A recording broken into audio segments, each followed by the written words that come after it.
हरे कृष्ण, जय माता दी। आप सभी का दिन शुभ हो। आज सुनिए चैत्र मास महात्म्य के 8वें दिन की कथा। इसके पहले के अध्याय में आपने जाना था कि किस प्रकार महिषासुर दैत्य का दूत देवी के पास आया और उनसे महिषासुर का संदेश सुनाया। व्यास जी कहते हैं, महाराज, भगवती जगदम्बा श्रेष्ठ स्त्री के रूप में विराजमान थी। महिषासुर के मंत्री की बात सुनकर वे मुस्कुराती हुई मेघ की तरह गंभीर वाणी में उससे कहने लगी। देवी ने कहा, मंत्रीवर, तुम्हें ये निश्चित रूप से समझ लेना चाहिए कि मैं देवताओं की जननी हूँ। मेरा नाम महालक्ष्मी है। संपूर्ण दैत्यों को मारने के लिए ही मैं प्रकट होती हूँ। महिषासुर का वध करने के लिए सभी देवताओं ने इस समय मुझसे प्रार्थना की है। उस दानवराज के कारण देवता अत्यंत कष्ट भोग रहे हैं। इस समय उन्हें यज्ञ में भाग भी नहीं मिल रहा है, इसलिए आज मेरा यहाँ आना हुआ है। मंत्रीवर, मैं महिषासुर को मारने के प्रयत्न में लगी हुई हूँ। मैं अकेली ही नहीं हूँ, मेरे साथ विपुल सेना है। अनघ, तुमने जो साम नीति का प्रयोग करके आदर पूर्वक मेरा स्वागत किया है, मीठे वचन कहे हैं, इससे मैं तुम पर संतुष्ट हूँ। नहीं तो निश्चय जानो, मेरी दृष्टि प्रलयाग्नि की तुलना करने वाली है।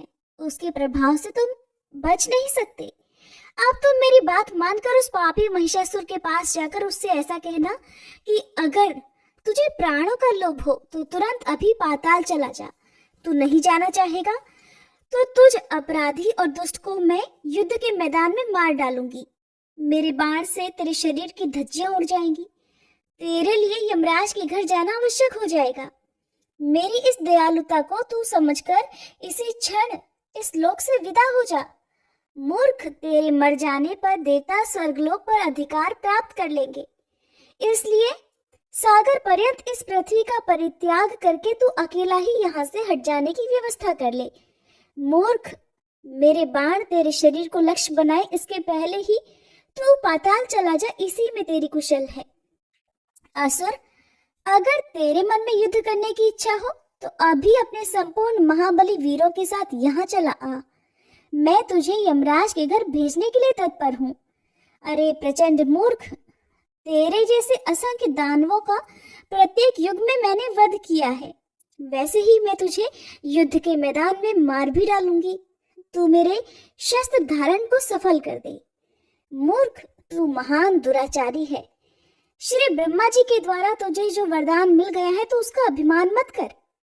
केवल स्त्री ही तेरा वध कर सकती है, ये निश्चित जानकर तूने प्रधान देवताओं को बड़ा कष्ट पहुंचाया है। अस्तु, ब्रह्मा जी का वचन सत्य करना परम आवश्यक है।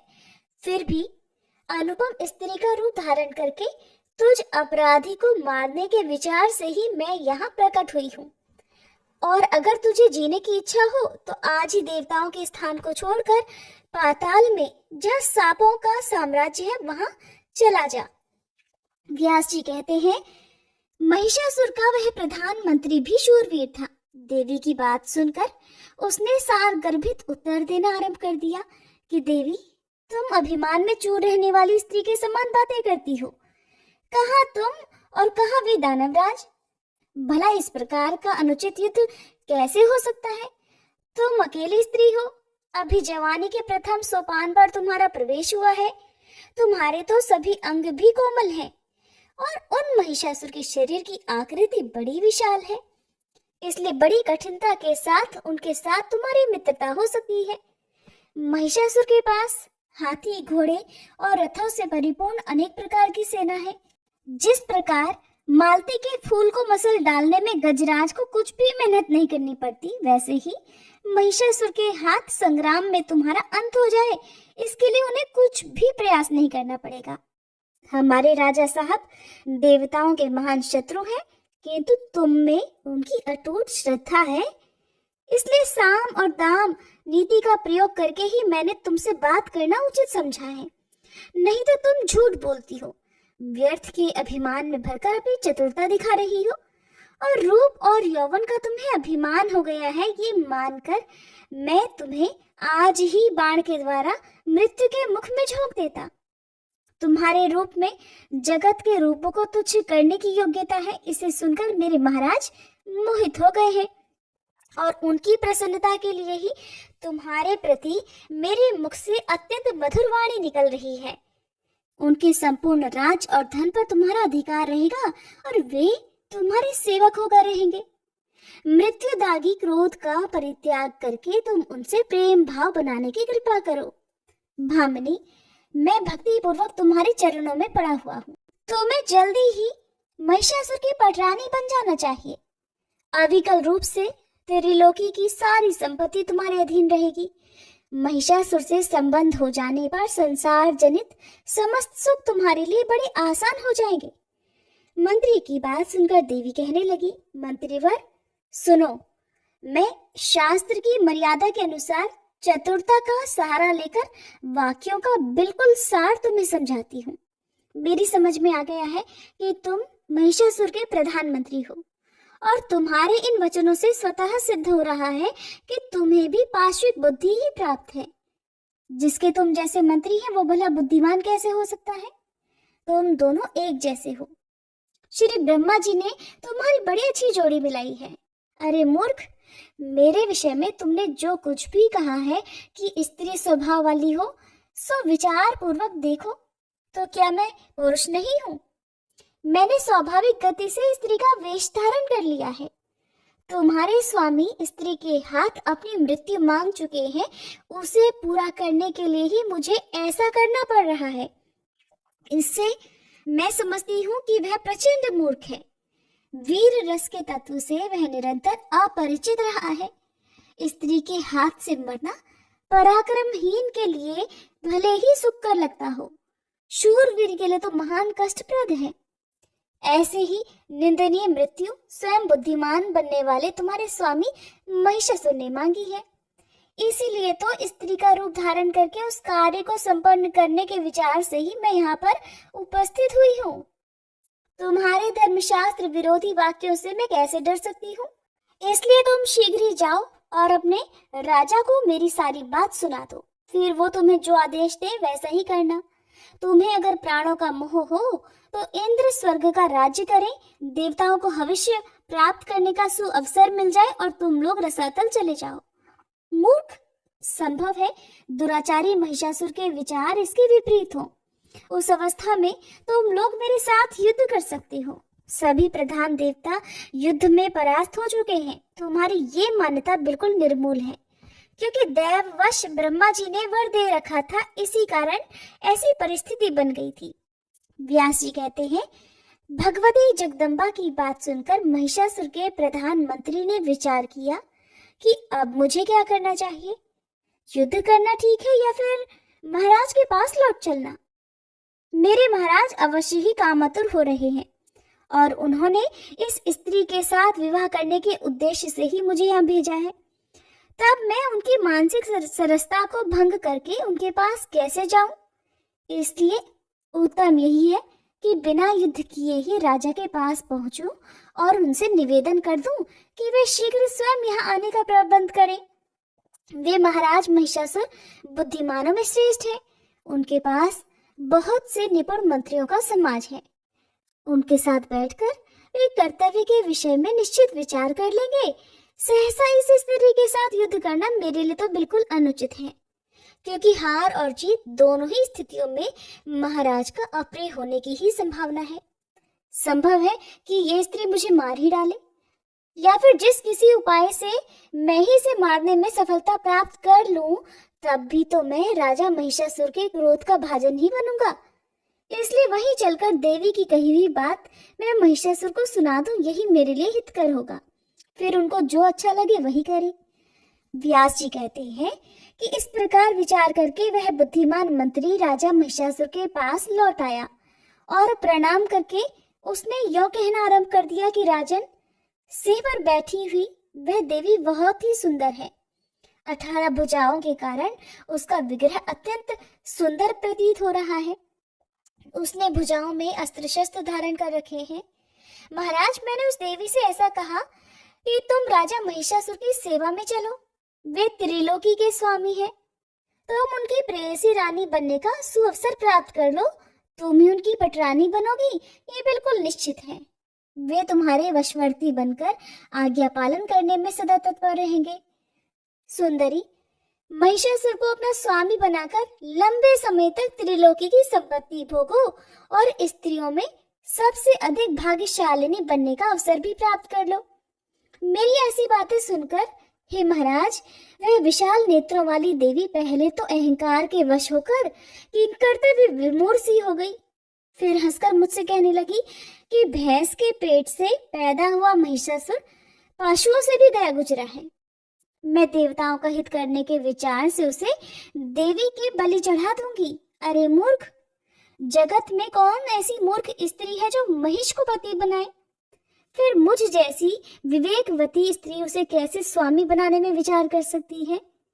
सींग वाली भैंस ही उस सींग वाले भैंसे को अपना पति बनाया करे। मैं उस महिषी की भांति डकराती हुई उसे अपना पति नहीं बना सकती। मैंने तो युद्ध के मैदान में उपस्थित होकर उसके साथ युद्ध करने का निश्चय किया है। मेरे हाथ देवताओं से शत्रुता करने वाला महिषासुर काल का कलेवा बन जाएगा। दुष्ट, अगर तुझे जीने की इच्छा हो तो पाताल भाग जा। राजन, इस प्रकार उस स्त्री ने तो मुझसे बड़ी कठोर बातें कही है। उन्हें सुनकर बहुत विचार करने के बाद मैं वहां से लौट आया हूँ। रस भंग हो जाने की आशंका से मैंने उसके साथ युद्ध नहीं छेड़ा। आपकी विशेष आज्ञा पाए बिना ऐसा व्यर्थ उद्यम मैं भला कैसे कर सकता था? राजन, वह सुंदरी असीम बल के अभिमान में चूर है। भविष्य में क्या होगा ये बात तो मेरी समझ से बिल्कुल बाहर है, इसलिए आप खुद ही इसका निर्णय करें। युद्ध करना या फिर यहाँ से भाग जाना, इनमें से कौन सा काम कल्याणप्रद होगा, इसके अंतिम निर्णय तक पहुंचने में मेरी बुद्धि तो असमर्थ है। व्यास जी कहते हैं, मंत्री की बात सुनकर अभिमान में चूर रहने वाले महिषासुर ने अपने बूढ़े मंत्रियों को बुलाया और उनसे मंत्रणा की। राजा महिषासुर ने कहा कि मंत्रियों, इस अवसर पर हमें क्या करना चाहिए? आप लोग शीघ्र ही अपना अंतिम निर्णय बताइए। शंबरासुर से संबंध रखने वाली माया की तरह देवताओं की रची हुई ये माया ही सामने आ गई है क्या? इस कार्य में आप लोग परम प्रवीण हैं। तरह तरह के उपाय सोचने में आपकी बुद्धि कुशल है।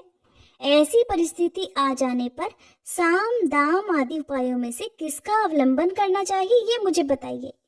तब मंत्री बोले, महाराज, प्रत्येक समय सत्य और प्रिय वचन ही बोलना चाहिए। विवेकी पुरुष हितकर कार्य के लिए उसके बारे में पहली भांति सोचकर ही अपना मत बताया करते हैं। राजन, कुछ बातें तो सत्य और हितकर होती हैं, कितनी ही बातें अच्छी होते हुए भी अहितकर होती हैं, जो सुनने में तो अच्छी लगती हैं लेकिन उनसे भला नहीं होता। जैसे औषध जगत में मनुष्यों को खाते समय कड़वी लगते हुए भी परिणाम में रोग नाश रूपी हित का साधक होता है। राजन, सत्य वचन सुनने और समर्थन करने वाले बहुत कम हैं। सत्यभाषी का मिलना भी कठिन है।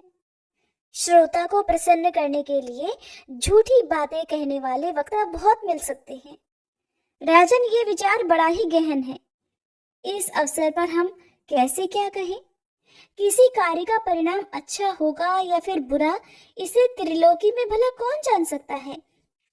तब राजा ने कहा, एक बार सब लोग अपनी अपनी बुद्धि के अनुसार मत व्यक्त कर दें।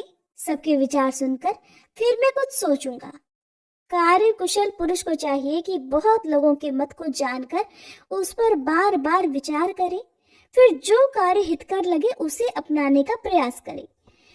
व्यास जी कहते हैं कि राजा महिषासुर के ऐसे वचन सुनकर महाबली विरूपाक्ष उसे प्रसन्न करते हुए झट बोल उठा, राजन, ये तो एक साधारण स्त्री है। अभिमान में भरी होने के कारण इसके मुख से ऐसे वचन निकल रहे हैं। केवल डराने के लिए ही इसकी ऐसी बातें हैं।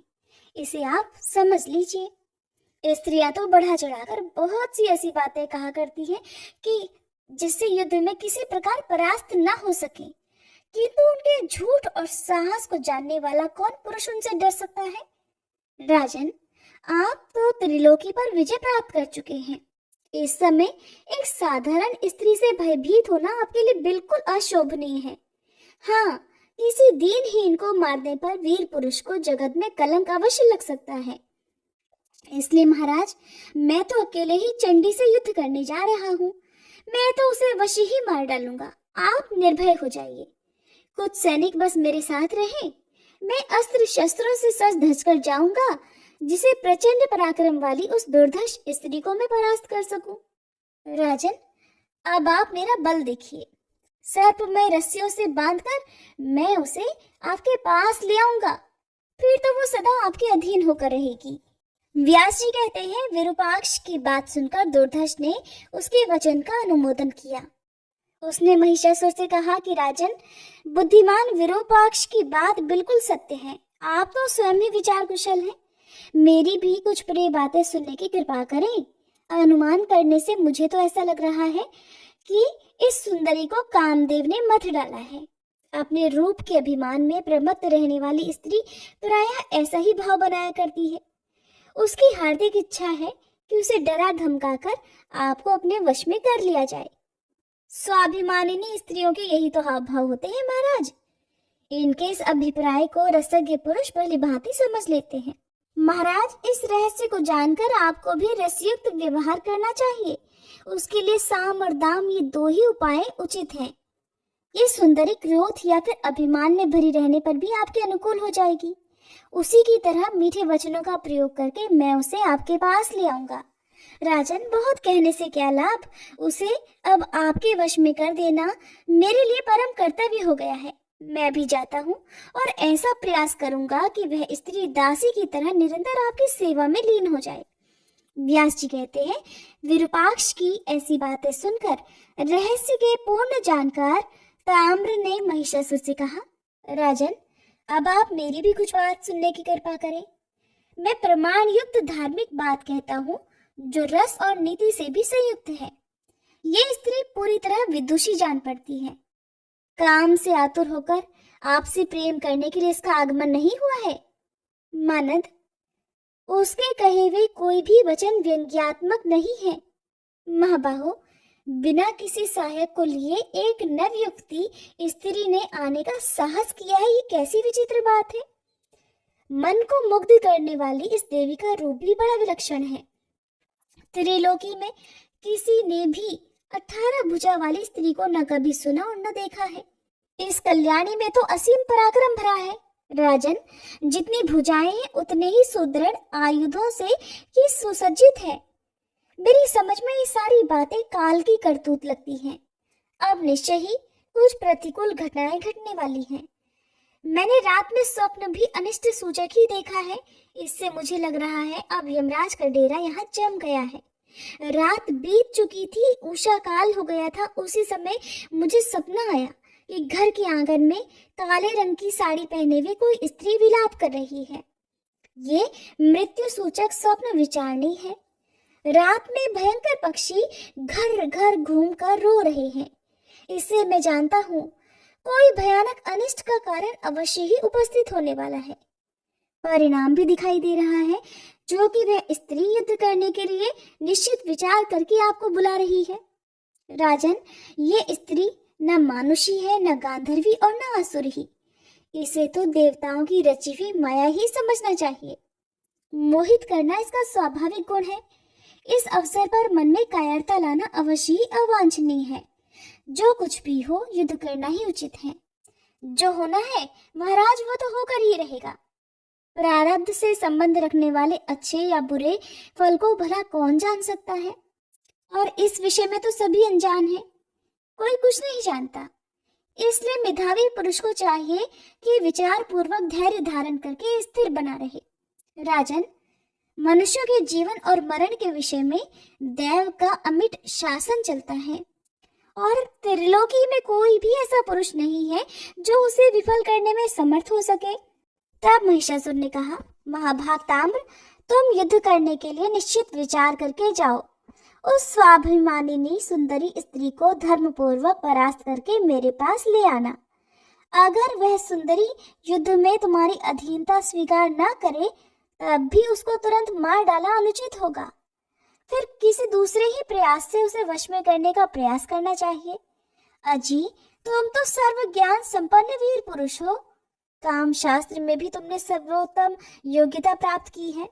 जिस किसी भी उपाय से उस सुंदरी को वश में कर लेना परम आवश्यक है।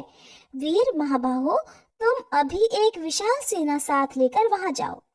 जाकर बार बार विचार करके उसके हार्दिक अभिप्राय को समझने का प्रयास करना। काम अथवा बैर, किस उद्देश्य को लेकर वो यहाँ आई है, ये जानना बहुत आवश्यक है। या फिर वो किसकी माया है, सबसे पहले ये निश्चय करके उसके अभिलषित कार्य पर विचार करना चाहिए। इसके बाद अपनी योग्यता और उसके बल के अनुसार युद्ध करना उचित होगा। वो जैसा चाहती है उसके मन के अनुसार ही तुम्हें भी व्यवहार करना चाहिए। व्यास जी कहते हैं, ताम्र का मस्तक मृत्यु का आसन बन चुका था। उसने महिषासुर की सारी बातें सुनकर सेना अपने साथ ले ली और महिषासुर को प्रणाम करके वह युद्ध के लिए चल पड़ा। जाते समय रास्ते में उस दुरात्मा दानव को यमराज के पद को प्रदर्शित करने वाले बहुत से भयंकर अपशकुन दिखाई पड़े। उसका मन भय और चिंता से व्याकुल हो गया। आगे बढ़ने पर ताम्र ने उन भगवती को देखा। उस समय देवी सिंह पर सवार थी। सभी देवता उनकी स्तुति कर रहे थे। समस्त आयुधों से उनकी अनुपम शोभा हो रही थी। ताम्र साम नीति का प्रयोग करके विनीत बनकर सामने खड़ा होकर नम्रता पूर्वक मधुर वाणी में भगवती जगदम्बा से कहने लगा, देवी, मस्तक पर सुंदर सींग धारण करने वाले दैत्यों के सरदार महिषासुर तुम्हारे रूप और गुणों पर अपने आप को निछावर कर चुके हैं। तुमसे अपना विवाह करने के लिए उनकी हार्दिक इच्छा है। विशाल नेत्रों से शोभा पाने वाली है सुंदरी, महिषासुर देवताओं के लिए भी अजय है।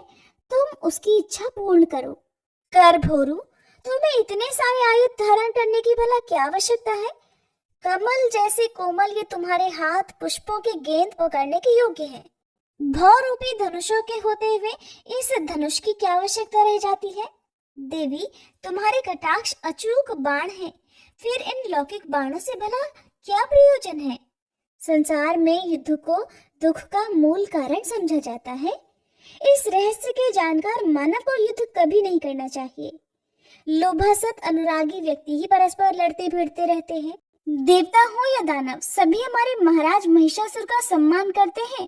तुम उन्हें अपना स्वामी बना लो, वे तुम्हारे सभी मनोरथ पूर्ण कर देंगे। सभी प्रकार से तुम उनकी पटरानी बनकर रहोगी, इसमें किंचित मात्र भी संदेह नहीं है। देवी, मेरी बात मानो, इससे तुम्हें सर्वोत्तम सुख ही सुख मिलेगा। ये निश्चित है कि संग्राम में कष्ट भोगने के बाद विजयी हो जाना संदेह से मुक्त विषय नहीं है। सुंदरी, तुम्हें तो राजनीति का पूरा ज्ञान है। हजारों वर्षों तक संपूर्ण राज्य सुख भोगने की कृपा करो।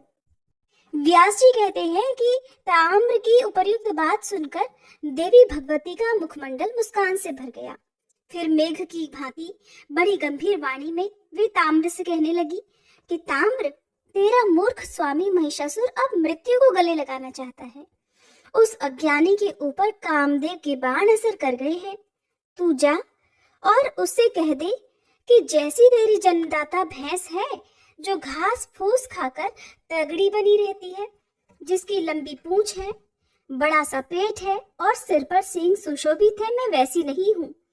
ब्रह्मा, विष्णु, महेश, इंद्र, वरुण, कुबेर और अग्नि तक को भी मैं पति नहीं बनाना चाहती।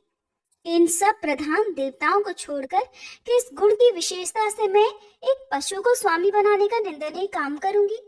मैं पति को वरण करने वाली स्त्री नहीं हूँ। मेरे शक्तिशाली पतिदेव विराजमान हैं। वे सबके कर्ता, साक्षी, अकर्ता और निष्प्रह हैं। वे तो सब जगह विराजमान हैं। क्षमा और शांति के साकार विग्रह हैं। सब कुछ देखने और समझने की शक्ति उन्हें प्राप्त है। ऐसे सुयोग्यतम पति को छोड़कर मूर्ख महिषासुर की सेवा करने के लिए मैं भला कैसे तैयार हो सकती हूँ? तू संभल कर युद्ध कर। अभी तुझे यमराज की सवारी के लिए नियुक्त कर देती हूँ, या फिर तेरी पीठ पर पानी लादकर जनता को जल पहुंचाने की व्यवस्था करूंगी। अरे नीच, अगर तुझे अपने प्राणों का लोभ है तो संपूर्ण दानवों के साथ शीघ्र ही पाताल भाग जा, नहीं तो संग्राम में तू मुझसे नहीं बच सकता। दोनों एक समान हो तभी उनका संयोग संसार में सुखदायी हो सकता है, नहीं तो अज्ञान से अगर विषमता में संबंध की कल्पना कर ली जाए तो दुख ही दुख उठाने पड़ते हैं और तेरी बुद्धि पर तो पत्थर पड़ गए हैं। इसीलिए तो तू कह रहा है कि भामिनी तुम मेरे महाराज की उपासना करो। कहाँ मैं और कहाँ वो सींग वाला महिषासुर। ऐसे दो व्यक्तियों में भला कैसा संबंध? जा या फिर युद्ध कर, जैसी तेरी इच्छा हो कर सकता है। मैं तुझे तेरे परिवार के सहित मृत्यु के मुख में झोंक दूंगी।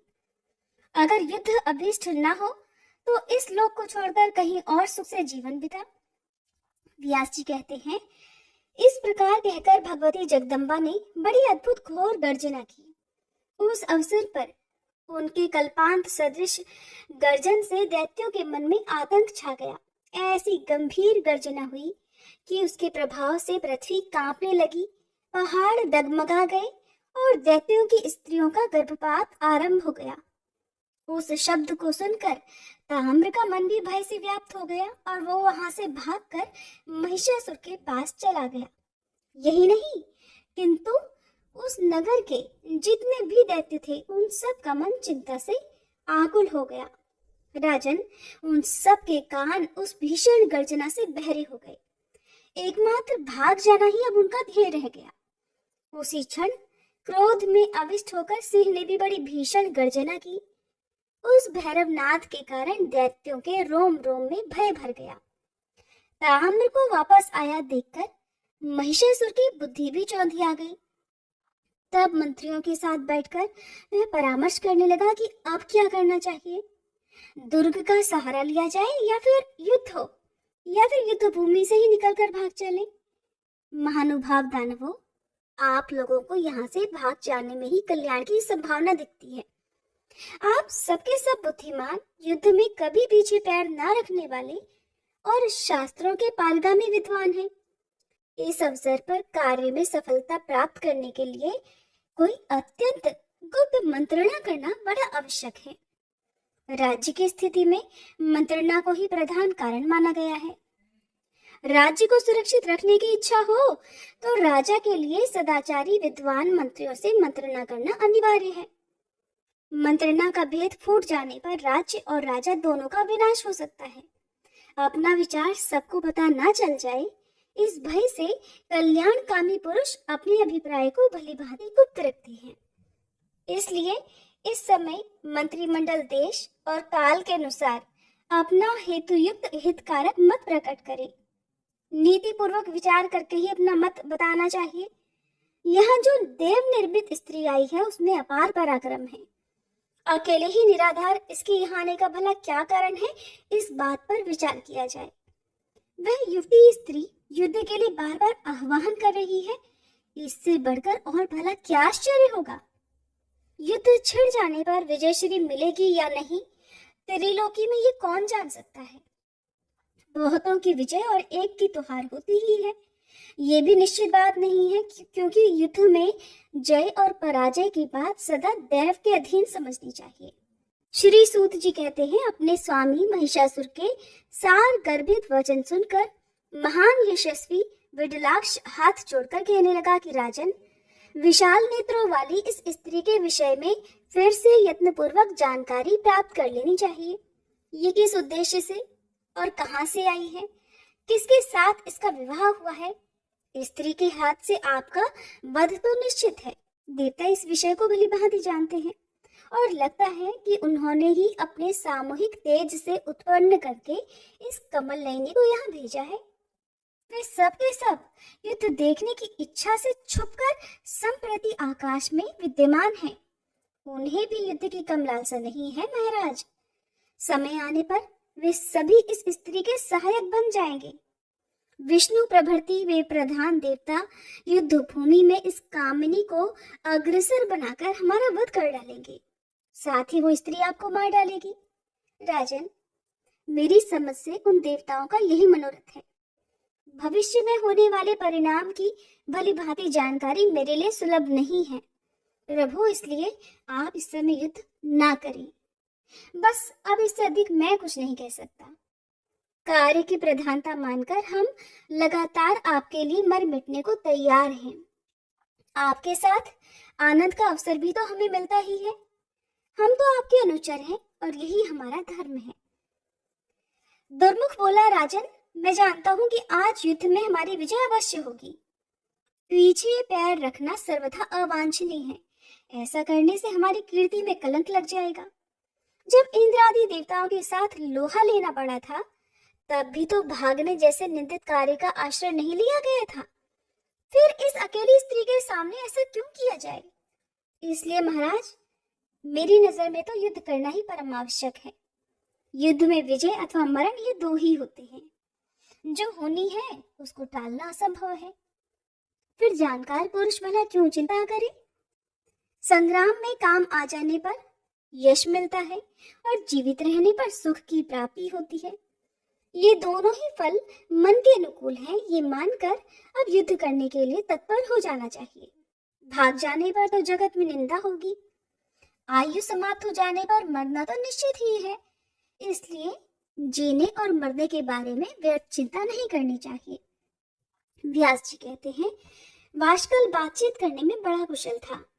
उसने दुर्मुख की बात सुनने के बाद हाथ जोड़कर बड़ी नम्रता से महिषासुर से ये कहा कि राजन, ये कार्य कायर व्यक्तियों के लिए अप्रिय है। आपको इस कार्य के विषय में कुछ भी चिंता नहीं करनी चाहिए। मैं अकेले ही चंचल नेत्रों वाली चंडी को मार डालूंगा। राजन, बस आप मन में उत्साह रखिए। मैं निर्भीक होकर युद्ध करूंगा। राजन, मेरे प्रयास से वो चंडिका यमराज के घर अवश्य ही पहुंच जाएगी।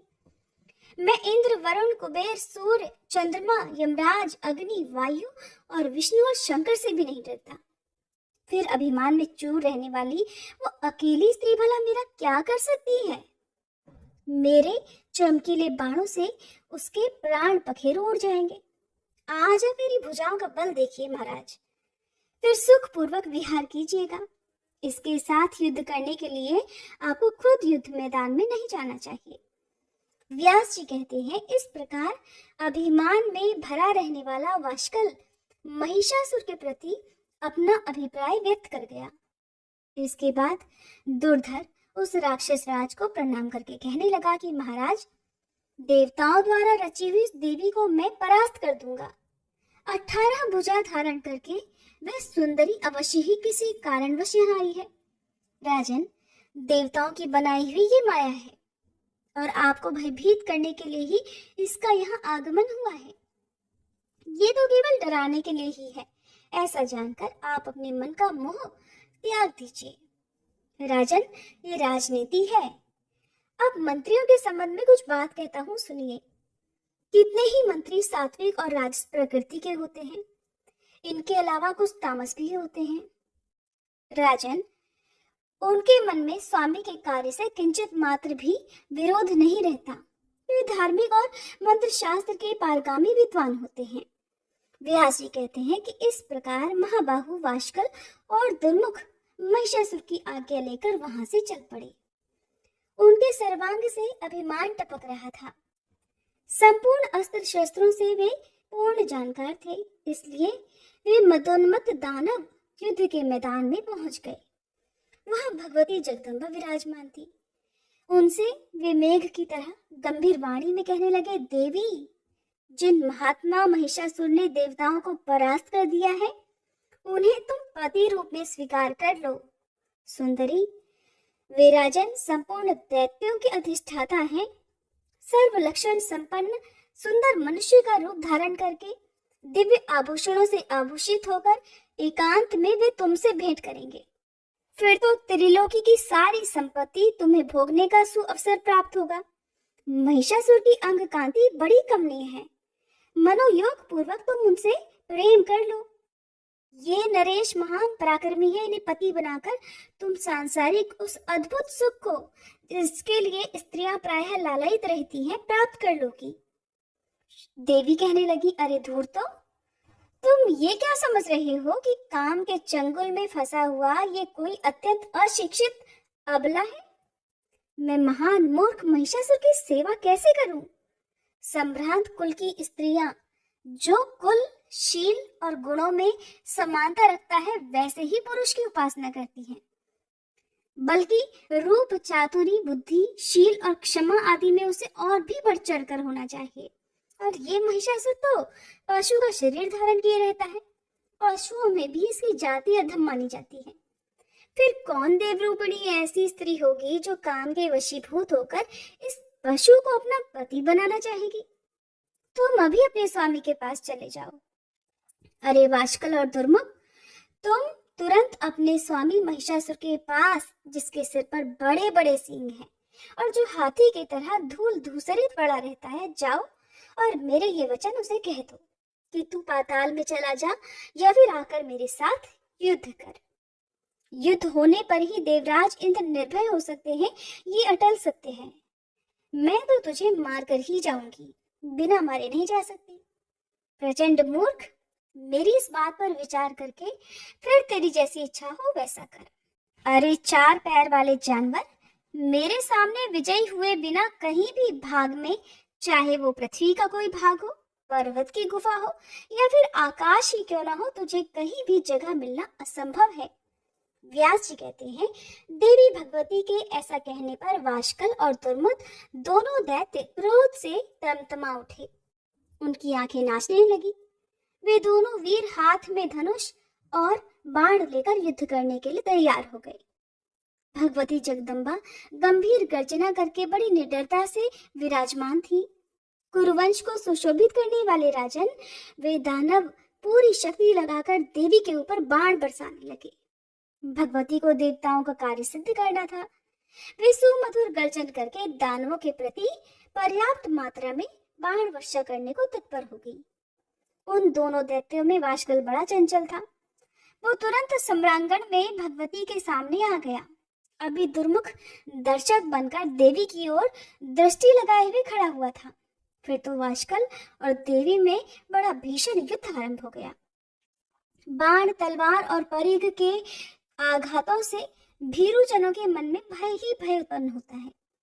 उन भगवती जगदम्बा को भला क्या डर था? युद्ध में अपना मनोबल और पराक्रम दिखाने वाले उस दैत्य को देखकर अब उन्हें क्रोध हो आया। तेज धार वाले भयानक 5 बाणों को धनुष पर चढ़ाकर उन्होंने उसे कान तक खींचा और उन्हें वाशकल पर चला दिया। दैत्यवर वाशकल के पास भी वैसे ही तीखे तीर थे।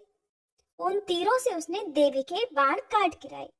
साथ ही उसने 7 बाणों से भगवती सिंहवाहिनी के ऊपर चोट की। देवी ने भी अत्यंत तीखे पीले रंग वाले 10 बाणों से उस नीच दानव पर आघात किया। साथ ही दानव के बाण अपने सहायकों से काट दिए। वे बार बार अट्टहास करने लगी। भगवती के पास एक अर्धचंद्र नामक बाण था। इससे उन्होंने वाशकल के धनुष को छिन्न भिन्न कर दिया। तब वह दैत्य हाथ में गदा लेकर मारने के लिए देवी पर टूट पड़ा। ये देखकर चंडिका ने अपने गदा प्रहार से उसे धराशायी कर दिया। वाशकल बड़ा पराक्रमी था। 2 घड़ी तक जमीन उसकी शैया बनी रही। फिर वह तेजी से उठा और भगवती चंडी पर गदा चलाने लगा। उस दैत्य को सामने आते देखकर देवी क्रोध से उबल गई। त्रिशूल से उसकी छाती में बड़ी भीषण प्रहार किया। चोट लगते ही वाशकल जमीन पर गिर पड़ा और उसके प्राण पखेरु उड़ गए। उस दुराचारी दानव के गिरते ही उसकी सेना नष्ट भ्रष्ट हो गई। आकाश में स्थित देवताओं को बड़ा हर्ष हुआ। भगवती जगदम्बा की वे जय जयकार करने लगे। इधर वाशकल के मर जाने पर अत्यंत शक्तिशाली दुर्मुख अब युद्ध के मैदान में देवी के सामने उपस्थित हुआ। क्रोध से उसकी आंखें लाल हो गई थी। उस समय दुर्मुख कवच पहनकर रथ पर बैठा हुआ था। उसके हाथ में धनुष और बाण थे। अरे अबले, ठहरो ठहरो, ऐसा बार बार उसके मुंह से आवाज निकल रही थी। उसे आगे बढ़ते देखकर भगवती ने शंख ध्वनि की। उस दानव का क्रोध बढ़ाती हुई वे अपना धनुष टंकारने लगी। तब दुर्मुख भी बाण चलाने को तत्पर हो गया। उसके तीखे और शीघ्रगामी बाण विषधर सर्प के समान भयंकर थे। भगवती महामाया ने अपने सहायकों से उसके तीर काट डाले और फिर गर्जना करने लगी। राजन, अब तो दोनों में महान भयंकर युद्ध होने लगा। बाण, शक्ति, गदा, मूसल और तोमर आदि अस्त्र शस्त्रों से वे एक दूसरे पर प्रहार करने लगे। उस समय युद्ध स्थल में रक्त की नदी बह चली।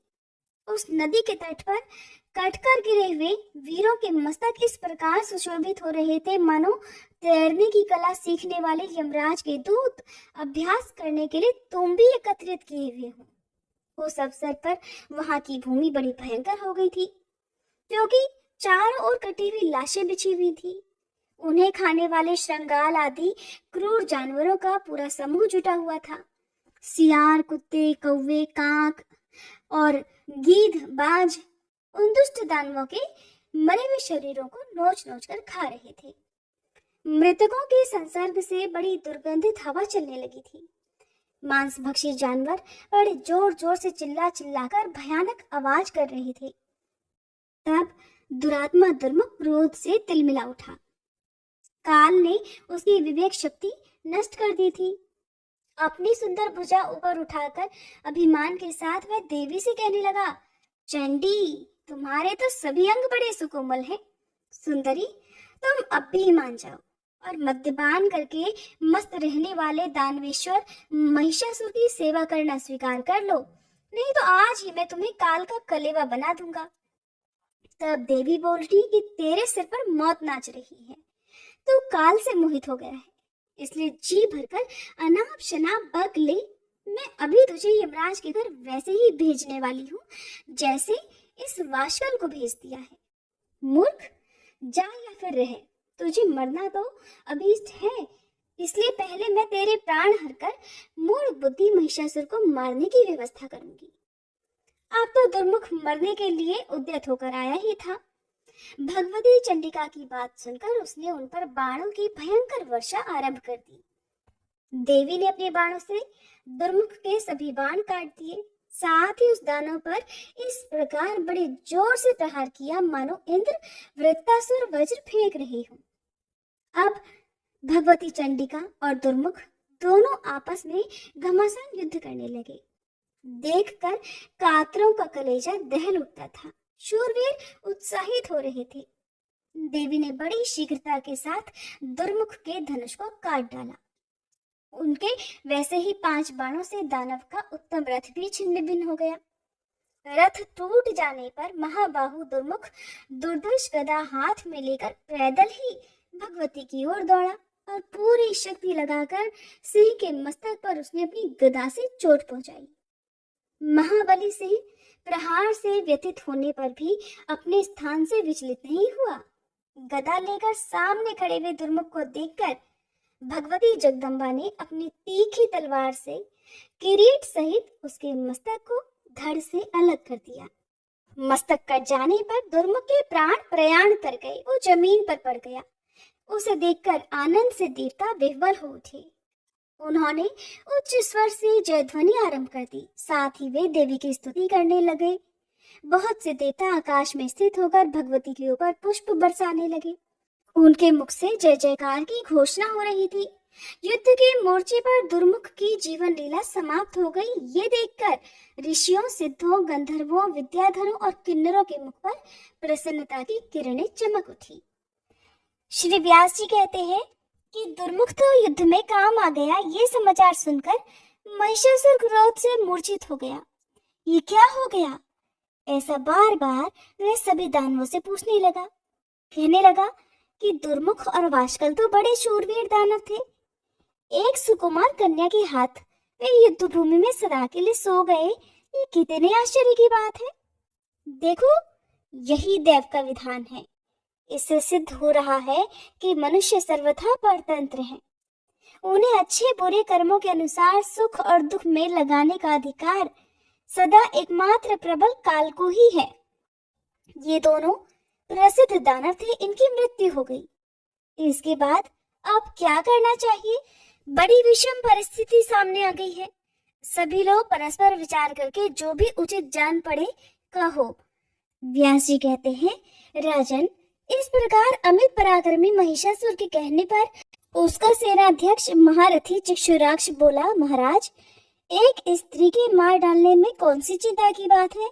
मैं उसका वध कर डालूंगा। ऐसा कहकर कुछ सैनिकों को साथ लेकर वो रथ पर बैठा और चल दिया। दूसरे शक्तिशाली ताम्र को उसने अपना अंगरक्षक बना लिया। चलते समय उसकी विशाल सेना की तुमुल ध्वनि से आकाश और दिशाएं गूंज उठी। चिक्षुराक्ष आ रहा है ये देखकर कल्याणमयी भगवती जगदम्बा बड़े अद्भुत ढंग से शंख ध्वनि, घंटा ध्वनि और धनुष की टंकार करने लगी। उस ध्वनि के प्रभाव से सभी राक्षसों के हृदय में आतंक छा गया। ये क्या? ऐसा कहकर वे भाग गए। भय के कारण उनका सर्वांग कांपने लगा। वे सबके सब भाग रहे थे। उनकी ये स्थिति देखकर चिक्षुराक्ष के क्रोध की सीमा नहीं रही। उसने दानवों से कहा कि तुम्हारे सामने ऐसा कौन सा भय आ गया?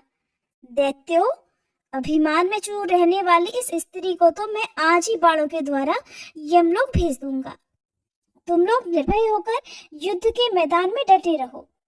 ऐसा कहकर उस पराक्रमी दैत्य ने हाथ में धनुष उठा लिया और युद्ध मैदान में आकर वह निश्चिंता पूर्वक देवी से कहने लगा, विशाल नेत्रों से शोभा पाने वाली सुंदरी, तुम अन्य साधारण मनुष्यों को भयभीत करती हुई क्यों व्यर्थ गरज रही हो? तुम्हारी इस गर्जना को सुनकर मैं नहीं डर सकता। सुलोचने, स्त्री का वध करना दोष है और इस कार्य से जगत में अपयश ही फैलता है। ये जानकर मेरा मन तुम्हें मारने से हट रहा है। सुंदरी, तुम जैसी स्त्रियों के लिए कटाक्षों और हाव भाव से ही युद्ध का काम संपन्न हो जाता है। कभी कहीं भी शस्त्रों द्वारा इनका युद्ध नहीं हुआ है। तुम्हारे मन में भी मूर्खता ही भरी हुई है। तभी तो भोग संबंधी सुखों को छोड़कर तुम युद्ध की इच्छा से प्रकट हुई हो। युद्ध में तुम्हें किस गुण की झलक मिल रही है? युद्ध मैदान में तो तलवार चलती है, गदा से प्रहार किए जाते हैं और चमकीले बाणों से शरीर की धज्जियां उड़ा दी जाती हैं। प्राण निकल जाने पर सियार अपने मुंह से नोच नोच कर उस देह का अंतिम संस्कार किया करते हैं। धूर्त कवियों ने ऐसी मृत्यु की अत्यंत प्रशंसा गाई है। वे कहते हैं कि युद्ध भूमि में प्राण त्यागे हुए वीरों को स्वर्ग मिलता है और उनका ये कहना केवल अर्थवाद है। इसलिए वरारोहे, तुम्हारा मन जहां माने वहीं चले जाओ, या फिर तुम्हें देवताओं का दमन करने वाले मेरे स्वामी राजा महिषासुर की उपासना करनी चाहिए। व्यास जी कहते हैं, इस प्रकार चिक्षुराक्ष कह रहा था। भगवती जगदम्बा उसकी बात काटकर कहने लगी कि अरे मूर्ख, बुद्धिमान पंडित के समान बनकर क्या बक रहा है? न तो तू नीति शास्त्र जानता है और न ही तूने वृद्ध पुरुषों की सेवा की है और न तुझे धार्मिक बुद्धि ही प्राप्त है। आज तक तो तू मूर्ख की सेवा में लगा रहा, इसलिए तू भी मूर्ख रह गया। अरे, जब तुझे राजधर्म पता ही नहीं तब मेरे सामने क्यों व्यर्थ बक रहा है? मेरे द्वारा युद्ध मैदान में महिषासुर मारा जाएगा। युद्ध मैदान की भूमि रुधिर से कीचड़ बन जाएगी और इसके बाद मैं भी सुखपूर्वक यहाँ से प्रस्थान कर जाऊंगी। देवताओं को दुख देने वाला ये दुराचारी दानव महान अभिमानी बन गया है। इसको मार देना अब मेरा परम कर्तव्य है। तू सावधान होकर युद्ध कर। व्यास जी कहते हैं, भगवती जगदम्बा की ऐसी बातें सुनकर बल के अभिमान में मतवाले रहने वाले दानवों ने उन पर बाण वर्षा आरंभ कर दी, मानो दूसरे मेघ ही जल की धारा उड़ेल रहे हो। भगवती ने अपने तेज बाणों से चिक्षुराक्ष के बाण काट डाले, साथ ही वे उसे तीरों से बींधने लगी। देवी के बाण इतने तीखे थे मानो विषधर सर्प ही हो। उस समय भगवती और चिक्षुराक्ष दोनों का वह परस्पर युद्ध आश्चर्यप्रद हो रहा था। जगदम्बा ने सिंह पर विराजमान रहकर गदा से उस दानव पर चोट की। गदा की कठिन चोट को न सह सकने के कारण चिक्षुराक्ष मूर्छित हो गया। 2 मुहूर्त तक अचेतना बनी रही। वह दुराचारी दानव फिर पत्थर की तरह रथ पर पड़ा रहा। शत्रु सेना को कुचलने की शक्ति रखने वाले ताम्र में भी कम चपलता नहीं थी। चिक्षुराक्ष को मूर्छित देखकर देवी से लड़ने के लिए वह खुद ही युद्ध भूमि में आ डटा। उसे आते देखकर भगवती चंडिका ठठाकर हंस पड़ी और बोली, दैत्यवर, आओ आओ, मैं अभी तुम्हें यमपुरी भेजने की व्यवस्था करती हूँ। तुम लोग स्वतः निर्बल हो, तुम्हारी आयु भी समाप्त हो चुकी है, इसलिए तुम लोगों के आने से क्या काम सिद्ध हो सकता है? मूर्ख महिषासुर घर पर रहकर जीने के किस उपाय में लगा हुआ है? तो मूर्खों के मर जाने पर भी मेरा क्या काम बनेगा? मेरे परिश्रम की कोई सफलता नहीं हो सकेगी, क्योंकि देवताओं से विरोध रखने वाला नीच महादुष्ट महिषासुर तो अभी जीवित ही है। इसलिए तुम लोग घर पर जाकर महिषासुर को यहाँ भेज दो। मेरी जैसी स्थिति है उसे आकर वह प्रचंड मूर्ख भी देख ले। भगवती जगदम्बा के ये वचन सुनकर ताम्र क्रोध में भर गया। उसने देवी पर बाण वर्षा शुरू कर दी। उसके बाण धनुष की डोरी पर चढ़ाकर कान तक खींचे जाते थे। भगवती ने भी ताम्राक्ष का वध करने के विचार से धनुष पर बाण चढ़ाए और खींचकर उस पर छोड़ने लगी। इतने में महाबली चक्षुराक्ष की मूर्छा टूट गई। वह उठकर बैठ गया। फिर तुरंत धनुष और बाण लेकर वह देवी के सामने आकर डट गया।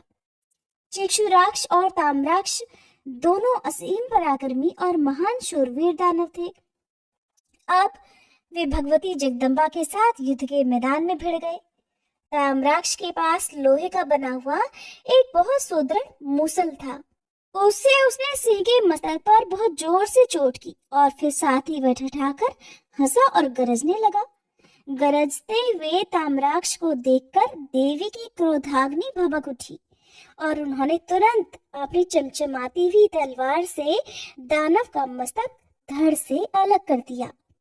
सिर कट जाने पर भी ताम्राक्ष का धड़ हाथ में मूसल लिए हुए एक क्षण तक झूमता रहा था। इसके बाद वह युद्ध मैदान में गिर गया। ताम्राक्ष की ऐसी स्थिति देखकर चक्षुराक्ष ने झट तलवार उठा ली और वह भगवती चंडी की ओर दौड़ा। हाथ में तलवार लेकर सामने आते हुए उस दानव को देखकर भगवती ने उस पर 5 बाणों से प्रहार किया। देवी के एक बाण से चक्षुराक्ष की तलवार कट गई, दूसरे बाण से उसका हाथ साफ हो गया और अन्य बाणों से उसका मस्तक भी धड़ से अलग हो गया। इस प्रकार चक्षुराक्ष और ताम्राक्ष इन दोनों राक्षसों का वध हो गया था। ये बड़े दुष्ट और संग्राम में अजय माने जाते थे। इनके मर जाने पर तो सारी दानव सेना भयभीत होकर चारों दिशाओं में भाग गई। उन दानवों की मृत्यु देखकर सभी देवता आनंद से विवल हो उठे। उन्होंने आकाश में विराजमान होकर पुष्पों की वर्षा आरंभ कर दी। फिर वे भगवती की जय जयकार करने लगे। ऋषि देवता गंधर्व बेताल सिद्ध और चारण इन सब के मुख से बार बार भगवती चंडिका की विजय घोषणा होने लगी। व्यास जी कहते हैं, देवी ने चक्षुराक्ष और ताम्राक्ष को मार दिया। ये समाचार सुनकर महिषासुर के आश्चर्य की सीमा नहीं रही। तब उसने देवी का वध करने के लिए बहुत से अमित बलशाली दैत्यों को जाने की आज्ञा दी। उन दैत्यों में असिलोमा और विडालाक्ष ये प्रमुख दानव थे। युद्ध में कोई इनका सामना नहीं कर सकता था। इन्होंने कवच पहन लिए, हाथों में अस्त्र शस्त्र ले लिए और विशाल सेना के साथ वे युद्ध मैदान में उपस्थित हो गए। वहां उन्होंने देखा कि भगवती सिंह पर विराजमान है। उनके 18 दिव्य भुजाएं हैं। तलवार और ढाल आदि आयुधों को उन्होंने धारण कर रखा है और वे दैत्यों का वध करने के लिए सर्वथा संलग्न हैं। तब असिलोमा देवी के सामने चला गया और अत्यंत नम्रता के साथ शांति पूर्वक देवी से कहने लगा कि देवी, सच्ची बात बताओ कि तुमने किस प्रयोजन से यहाँ आने का कष्ट उठाया है, और सुंदरी, इन निरपराधी दैत्यों को तुम क्यों मार रही हो? इसका कारण भी बतलाने की कृपा करो। मैं अभी तुम्हारे साथ संधि करने को तैयार हूँ। वरारोहे, स्वर्ण, मणि, रत्न और अच्छे अच्छे पात्र, तुम्हें जिन जिन वस्तुओं की इच्छा हो उन्हें लेकर शीघ्र यहाँ से पधार जाओ। क्यों युद्ध की इच्छा प्रकट कर रही हो? युद्ध में तो दुख और संताप की भरमार रहती है। महात्मा पुरुष कहते हैं कि युद्ध सभी सुखों का विनाशक है। तुम्हारा ये शरीर तो अत्यंत सुकोमल है, पुष्प का आघात भी इसके लिए असह्य है। ऐसी स्थिति में मुझे महान आश्चर्य तो ये हो रहा है कि तुम शस्त्रों के आघात कैसे और क्यों सहने के लिए तैयार हो। चतुरता का फल है शांति पूर्वक निरंतर सुख भोगना। इसलिए तुम दुख के कारण संग्राम की क्यों इच्छा कर रही हो? इस जगत में सुख प्राप्त करना और दुख त्यागना ये साधारण नियम है। अंबिके, दैत्यों ने तो तुम्हारा कुछ भी अपराध नहीं किया है, फिर भी वे तुम्हारे हाथों क्यों मारे जाएं? दया और धर्म परम पुरुष के शरीर है और सत्य को प्राण कहा गया है। इसलिए विवेकी जन को चाहिए कि दया और सत्य की सदा रक्षा करे। तुम दानवों का संहार करने पर तुली हुई हो, इसका कारण तो बताने की कृपा करो। तब देवी कहने लगी, महाबाहो, मैं यहाँ क्यों आई हूँ, ये तुम्हारा पहला प्रश्न है। इसे स्पष्ट करने के बाद दानव वध का उद्देश्य भी बतलाऊंगी। दैत्य, संपूर्ण लोकों में मेरा निरंतर विचरण होता रहता है। प्राणियों के उचित और अनुचित कामों को मैं साक्षी रूप से सदा देखा करती हूँ। मुझे कभी भी न भोग की इच्छा है, न लोभ है और न किसी के प्रति द्वेष भाव ही है। धर्म की मर्यादा रखने और साधु जनों का संरक्षण करने के लिए इस धराधाम पर मैं घूमा करती हूँ। इस नियत व्रत का मेरे द्वारा लगातार पालन होता रहता है। संत पुरुषों की रक्षा करना, वेदों को सुरक्षित रखना तथा जो दुष्ट हैं उन्हें मारना, ये सब मेरे सहज कार्य हैं। इसलिए मैं अनेकों अवतार धारण करती हूँ। प्रत्येक युग में जो अवतार होते हैं उन सब की व्यवस्था मेरे ही हाथ में है। महिषासुर महान नीच है। देवताओं को मारने के लिए उसकी सतत चेष्टा चल रही है। ये जानकर उसे मारने के विचार से ही इस समय मैं यहाँ उपस्थित हुई हूँ। दानव, सुरद्रोही महिषासुर बड़ा भारी खल है, मैं उसे मार डालूंगी। तुम यहाँ से जाओ या फिर यहीं रहो, जो इच्छा हो कर सकते हो। मैंने तो सारी बातें बतला दी। इसलिए जाकर अपने दुराचारी राजा महिषासुर से कहो कि राजन, आप क्यों अन्य दैत्यों को भेज रहे हैं, खुद जाकर युद्ध कीजिए। संभव है तुम्हारे महाराज को मेरे साथ संधि करने की बात जच जाए, और ऐसी स्थिति में तुम सबका परम कर्तव्य है कि वैर भाव को छोड़कर सुखपूर्वक पाताल में चले जाओ। तुम लोगों ने संग्राम में परास्त करके देवताओं से जो धन छीन लिया है वो सब वापस करने के बाद तुम लोगों को निश्चय ही उस पाताल में चले जाना होगा जहाँ इस समय प्रहलाद विराजमान है। व्यास जी कहते हैं, देवी की ऐसी बातें सुनकर असीलोमा ने भगवती के सामने ही महान शूरवीर विडालाक्ष से प्रीति प्रदर्शित करते हुए पूछा कि विडालाक्ष, अभी अभी भवानी ने जो कहा है उसे तुमने सुना है ना? ऐसी स्थिति में संधि या फिर विग्रह क्या करना चाहिए? तब विडालाक्ष ने कहा, युद्ध में मर मिटना निश्चित है। इस रहस्य को जानते हुए भी मेरे स्वामी राजा महिषासुर संधि की इच्छा कभी नहीं कर सकते।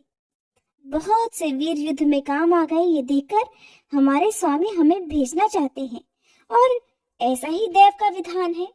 अरे किसकी शक्ति है जो इसे मिटा सके? सेवकों का ये धर्म ही महान कठिन है। वे तो सदा निराभिमानी होते हैं। लगातार हर समय उन्हें अपने स्वामी की आज्ञा माननी पड़ती है। प्राणों का जाना या फिर बच जाना ये तो संदेहास्पद है। इसलिए मृत्यु को तिनके के समान तुच्छ मानकर महिषासुर ने हमें जिस काम में भेजा है उसमें जुट जाना ही उचित होगा। व्यास जी कहते हैं, इस प्रकार विचार करके असीलोमा और विडालाक्ष वे दोनों वीर युद्ध करने के लिए तैयार होकर डट गए। उन्होंने हाथ में धनुष और बाण ले रखे थे, कवच पहने हुए थे, रथ की सवारी थी। पहले विडालाक्ष ने देवी के ऊपर 7 बाण चलाए। अस्त्र शस्त्र का सर्वोत्तम विद्या असीलोमा दूरदर्शक के रूप में खड़ा रहा। भगवती जगदम्बा ने अपने सहायकों से विडालाक्ष के वे बाण काट डाले, साथ ही अपने 3 तीखे तीरों से उस पर चोट कर दी। बाण की असह्य व्यथा के कारण विडालाक्ष युद्ध भूमि में गिर पड़ा। उसे मूर्छा आ गई और प्रारब्ध के अनुसार उसी क्षण उसके प्राण पखेरु उड़ गए। देवी के हाथ से छूटे हुए बाण के प्रभाव से विडालाक्ष सदा के लिए युद्ध के मैदान में सो गया। ये देखकर असीलोमा हाथ में धनुष लेकर युद्ध करने के लिए तैयार होकर सामने आ गया। वह अपना दाहिना हाथ ऊपर उठाकर देवी के प्रति कुछ परिमित वचन कहने लगा। देवी, ये दानव तो बड़े दुराचारी हैं। मैं जानता हूँ अब इनकी मृत्यु सिर पर आ गई है, फिर भी पराधीन होने के कारण युद्ध करना अब मेरे लिए परम कर्तव्य हो गया है। महिषासुर महान मूर्ख है। प्रिय और अप्रिय के विषय में वो कुछ भी नहीं जान पाता। उसके सामने हितकारक वचन भी यदि अप्रिय हैं तो भी मुझे नहीं कहने चाहिए। मैं वीर धर्म के अनुसार मर जाना उचित समझता हूँ, फिर चाहे वो शुभ हो या फिर अशुभ। मेरी समझ से प्रारब्ध ही बलवान है। पुरुषार्थ को धिक्कार है, इससे तो कोई काम सिद्ध नहीं हो सकता। तभी तो तुम्हारे बाण लगते ही दानव जमीन पर लेटते चले जा रहे हैं। इस प्रकार कहकर दानव श्रेष्ठ असीलोमा ने देवी के ऊपर बाण बरसाना आरंभ कर दिया। निकट आते ही भगवती ने अपने बाणों से उसके बाण काट डाले। साथ ही शीघ्रगामी अन्य बाणों से असीलोमा को गहरी चोट पहुंचाई। उस समय भगवती का मुखमंडल क्रोध से तमतमा उठा था। देवता दूर से देख रहे थे। असीलोमा का सर्वांग बाणों से बिध गया। रक्त की धार बह रही थी। इससे वह इस प्रकार शोभा पाता था मानो फूला हुआ पलास का वृक्ष हो। फिर तो असीलोमा ने लोहे की बनी विशाल गदा हाथ में उठा ली और बड़ी तेजी के साथ वह देवी की ओर दौड़ा। क्रोध में आकर उसने सिंह के मस्तक पर गदा चला दी। सिंह ने असीलोमा के किए हुए गदाघात की कुछ भी परवाह नहीं की, उल्टे अपने नखों से उसकी छाती को ही चीर डाला। तब वह विकराल दैत्य हाथ में गदा लिए ही बड़े जोर से उछला और सिंह के मस्तक पर चढ़कर उसने भगवती जगदम्बा पर गदा से चोट कर दी। राजन, देवी ने असीलोमा के किए हुए प्रहार को रोक लिया और उसी क्षण अपनी तेज तलवार से उसका मस्तक धड़ से काट गिराया। मस्तक कट जाने पर दानवराज असीलोमा तुरंत जमीन पर लेट गया। अब तो उस दुरात्मा दानव की सेना में भीषण हाहाकार मच गया। देवी की जय हो, इस प्रकार के जयकारे लगाकर देवतागण भगवती जगदम्बा की स्तुति करने लगे। देवताओं की धुंदुभियां बज उठी। किन्नरगण यशगान करने में लीन हो गए और इस प्रकार असीलोमा तथा विरालाक्ष ये दोनों दैत्य मरकर सम्रांगण में सदा के लिए सो गए। शेष बचे हुए सैनिकों को सिंह ने अपने पराक्रम से मार गिराया। जो कुछ बचे हुए थे उन्हें सिंह ने अपना कलेवा अर्थात भोजन बना लिया। कुछ टूटे फूटे अंगों वाले मूर्ख दानव दुखी होकर महिषासुर के पास पहुंचे। वे रोने और गिड़गिड़ाने लगे कि महाराज, असीलोमा और विरालाक्ष दोनों मर गए, अब आप हमें बचाइए। यूं उनके मुख से करुण पुकार निकल रही थी। उन्होंने साथ ही ये भी कहा कि राजन, अन्य जितने सैनिक थे वे सब के सब सिंह के ग्रास बन गए। ऐसा कहकर वे अपने राजा महिषासुर को युद्ध में भाग लेने के लिए प्रेरणा देने लगे। उन सैनिकों की बात सुनकर अब महिषासुर का मन अत्यंत उदास हो गया। उसके मन में चिंता की काली घटाएं घिराई और वह बड़ा दुखी हो गया। व्यास जी कहते हैं कि सैनिकों की बात सुनकर महिषासुर के क्रोध की सीमा नहीं रही। उसने अपने सारथी को बुलाकर कहा कि जिसमें 1000 गधे जोते जाते हैं, जो ध्वजा और पताका से सुशोभित है, जिस पर अनेकों आयुध रखे रहते हैं और जिसके चक्के और युगंधर बड़े मजबूत है, वो मेरा प्रकाशमान अद्भुत रथ अभी मेरे सामने उपस्थित करो। आज्ञा पाते ही सारथी तुरंत रथ लेकर आ गया और बोला, महाराज, मैं खूब सजाकर आपका रथ ले आया हूँ। ये बाहर दरवाजे पर खड़ा हुआ है और ये रथ सभी अस्त्र शस्त्रों से सुसज्जित है। उत्तम चांदनी से उसे छा दिया गया है। इसके बाद रथ आ गया। ये जानकर दानवराज महाबली महिषासुर मनुष्य का शरीर धारण करके युद्ध के मैदान में जाने के लिए तैयार हो गया। उसने मन ही मन सोचा कि मैं भैंसे के रूप में हूँ, मेरा मुख बहुत कुरूप है, मेरे मस्तक पर सींग है। इस रूप को देखकर देवी अवश्य ही उदास हो जाएगी। स्त्रियों को प्रसन्न करने के लिए सुंदर रूप और चतुरता बड़ी आवश्यक है। इसलिए आकर्षक रूप और चतुरता से संपन्न होकर ही मैं उस युवती के सामने जाऊंगा, जिससे मुझे देखते ही उसके हृदय में प्रेम का उदय हो जाएगा। मेरे लिए भी मुख की संभावना इसी स्थिति में है। यह मन में विचार कर उस महाबली दानवराज ने भैंसे का रूप त्याग कर सुंदर पुरुष की छवि धारण कर ली। उसके हाथों में अब संपूर्ण आयुध सुशोभित थे। उसके सुंदर शरीर को दिव्य वस्त्र सुशोभित कर रहे थे। ऐसा लगता था मानो कोई दूसरा कामदेव ही हो। हाथ में धनुष बाण लेकर वो रथ पर बैठ गया। केयूर और हार उसकी छवि बढ़ा रहे थे। अभिमान में चूर होकर सेना साथ लिए हुए वह भगवती जगदम्बा के पास पहुंच गया। उस समय उसने ऐसा सुंदर वेश बना रखा था जिसे देखकर अपने रूप का अभिमान करने वाली स्त्रियों के मन भी उधर आकर्षित हो जाए। जब देवी ने देखा कि दैत्यराज महिषासुर निकट आ गया और उसके बहुत से वीर भी उसके साथ आ रहे हैं, तब उन्होंने शंख ध्वनि आरंभ कर दी। जन समाज में आश्चर्य प्रकट करने वाली उस शंख ध्वनि को सुनकर महिषासुर भगवती के पास आ गया और मानो हंसता हुआ उनसे बोला, देवी, ये जगत परिवर्तनशील है। स्त्री या फिर पुरुष जो भी इसमें रहते हैं, सबके मन में सब प्रकार से सुख भोगने की ही इच्छा बनी रहती है। मनुष्यों को संयोग में ही सुख प्राप्त होता है, वियोग में सुख की संभावना कभी नहीं की जा सकती। मैं एक वीर पुरुष हूँ। तुम मेरे साथ यदि संयोग करती हो तो तुम्हें सर्वोत्कृष्ट सुख प्राप्त होना बिल्कुल निश्चित है। प्रिय, मैं अपनी रुचि के अनुसार तरह तरह से रूप धारण कर सकता हूँ। इंद्र प्रभृति सभी देवता संग्राम में मुझसे परास्त हो ही चुके हैं।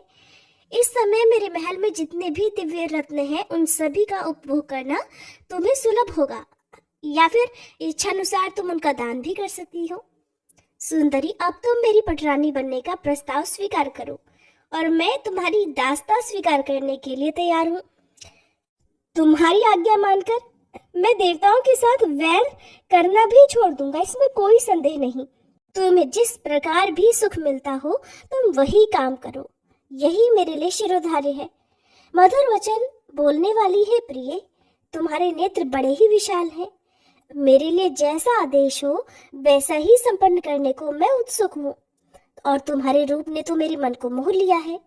सुंदरी, अब मैं अत्यंत आतुर होकर तुम्हारी शरण में आया हूँ। कामदेव के बाणों ने मुझे बुरी तरह घायल कर दिया है। मुझे शरणागत की रक्षा करो। शरण में आए हुए की रक्षा करना सभी धर्मों में उत्तम माना गया है। काली भौहों से अनुपम शोभा पाने वाली है कृशोदरी, मैं तो तुम्हारा निजी चाकर हूँ। मुझे तुम्हारी चाकरी अर्थात नौकरी करना स्वीकार है।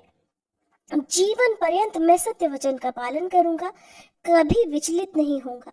सुंदरी, मैंने तरह तरह के आयुध त्याग दिए हैं। तुम्हारे चरणों में इस समय मेरा मस्तक झुका हुआ है, मुझ पर दया करो। सुंदरी, जन्म से लेकर आज तक मेरे मन में इतनी दीनता कभी नहीं आई थी। ब्रह्मादि अनेक शक्तिशाली पुरुषों से युद्ध होने पर भी मैं दब नहीं सका। केवल तुम्हारे ही सामने मैं अधीनता स्वीकार कर रहा हूँ। ब्रह्मा प्रभृति संपूर्ण देवता युद्ध में मेरे चरित्र से पूर्ण परिचित है। भामिनी, आज वही मैं तुम्हारा सेवक बनकर तुम्हारे सामने उपस्थित हूँ। जरा मेरी ओर देखने की कृपा तो करो। व्यास जी कहते हैं, इस प्रकार महिषासुर अनाप शनाप बक रहा था। अनुपम छवि धारण करने वाली भगवती चंडिका के मुखमंडल पर प्रसन्नता की किरणें चमक उठी। फिर उन्होंने मुस्कुराकर कहना आरंभ कर दिया। देवी ने कहा, परम पुरुष परमात्मा के अलावा अन्य कोई भी पुरुष मेरा अभीष्ट नहीं है, और दैत्य मैं केवल उन्हीं को चाहती हूँ। अखिल जगत की सृष्टि करना मेरा प्रधान कर्तव्य है। वे परम पुरुष संपूर्ण विश्व की आत्मा है। मुझ पर उनकी दृष्टि लगी रहती है क्योंकि मैं उनकी प्रकृति हूँ। मेरा विग्रह कल्याणमय है। उनका सानिध्य पाने से ही मुझ में सदा प्रस्तुत रहने की चेतना आ जाती है, नहीं तो मैं जड़ थी। उनके संयोग का ये प्रभाव है कि मैं सचेतन हो गई हूँ। जिस प्रकार लोहा स्वभावतः जड़ होने पर भी चुंबक का संयोग होते ही उसमें चेतनता आ जाती है। मैं ग्राम में सुख भोगने की कभी इच्छा नहीं करती। अरे मूर्ख, तेरी बुद्धि तो बड़ी खोटी है। इसी से तू स्त्री संबंधी सुख के लिए इतना लालयित है। अरे, पुरुष को बांधने के लिए स्त्री एक सुदृढ़ जंजीर कही जाती है। लोहे से बंधा हुआ छूट भी सकता है, किंतु जो स्त्री रूपी सांकल से बंध जाता है उसका छूटना बड़ा मुश्किल है। स्त्री का संग करने में महान कष्ट उठाना पड़ता है। इस बात को जानते हुए भी तू मूर्खता क्यों कर रहा है? देवताओं से वैर छोड़कर स्वतंत्रता पूर्वक संसार में घूम। या फिर तुझे जीने की इच्छा हो तो पाताल लोक चला जा, या फिर चाहे तो युद्ध भी कर सकता है, और मुझ में शक्ति की कोई कमी नहीं है। दानव, तेरा वध करने के लिए ही देवताओं ने मुझे इस समय यहाँ आने की प्रार्थना की है। तो वाणी द्वारा आज जो मेरा सुहृद बन चुका है, इसी के फलस्वरूप मैं तुझसे सच्ची बात बता रही हूँ, क्योंकि तेरा ये व्यवहार अब मेरी प्रसन्नता का कारण बन गया है। इसलिए तू जीते जी सुखपूर्वक यहाँ से चला जा। 7 पग चलने पर ही सज्जनों में मैत्री हो जाती है, इसलिए मैं तुझे जीवन दान दे रही हूँ। वीर, अगर तुझे मरना ही अभीष्ट है तो बड़े आनंद के साथ युद्ध कर। महाबाहो, मेरे हाथों तेरा वध होगा और इसमें किंचित मात्र भी संदेह नहीं है। व्यास जी कहते हैं, भगवती जगदम्बा की ये बात सुनकर काम से मोहित हुए महिषासुर ने मधुर वाणी में फिर से मीठी बातें कहनी शुरू कर दी कि हे प्रसन्न वदने, तुम पर आघात करने में मुझे डर लगता है, क्योंकि तुम नारी हो। तुम्हारे सभी अंग अत्यंत सुंदर और सुकोमल हैं। इन्हें देखकर मनुष्य का मन तो मुग्ध हो जाता है। तुम्हारे इस रूप पर विष्णु, शंकर और लोकपाल प्रभृति प्राय सभी निछावर हो चुके हैं। कमल लोचने, तब फिर क्या तुम्हारे साथ युद्ध करना मेरे लिए उचित होगा? सुंदरी, अगर तुम्हें अच्छा लगे तो मेरी सहधर्मिणी बनकर उपासना में तत्पर हो जाओ, या फिर जहां से आने का कष्ट किया है उसी देश में इच्छा अनुसार वापस जा सकती हो। मैं तुम पर अस्त्र शस्त्र नहीं उठाऊंगा, क्योंकि तुम मेरे साथ मैत्री कर चुकी हो।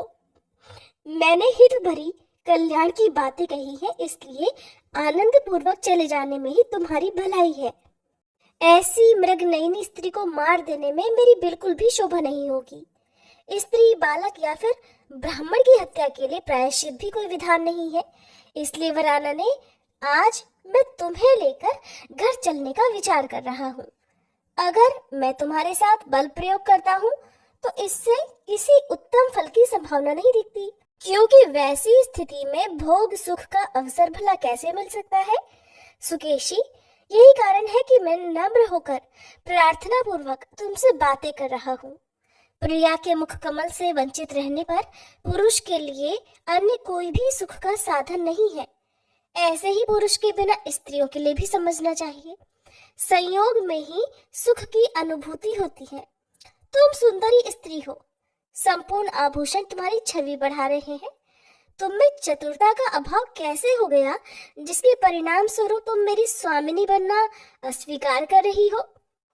किसने तुम्हें भोगों से सदा वंचित रहने वाला ये उपदेश दिया है?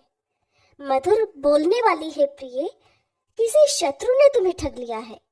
इसी से संप्रति तुम्हारी ऐसी बुद्धि हो गई है। पता नहीं इस समय मूर्ख कामदेव कहाँ चला गया है, जो अपने सुकोमल 5 बाणों से तुम्हें व्यथित नहीं कर पा रहा।